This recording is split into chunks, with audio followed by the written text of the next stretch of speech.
How to sign up on Mastodon. Hi everyone, welcome back to our channel. In today's video, I'll simply guide you through the steps on how you can sign up on Mastodon, so just make sure to watch the video till the very end.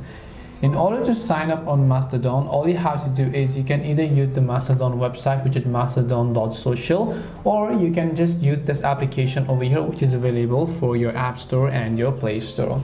Once you've downloaded the respective app, you can just go ahead and then open it up like this, and here you can find the option called join mastodon.social or pick another server. So if you have not yet joined, then you can just tap the join option here, and what you need to do is just click the I agree button, then click the I agree option again. All you have to do is simply make sure to enter the name that you want to use, and then just make sure to also enter the username that you might want to use here, and then you just want to go ahead and make sure to enter the email address as well as also the password in this case. So once you enter all of the details, you can just tap the confirm password button, tap on next, and a Mastodon account will be successfully created and ready for use.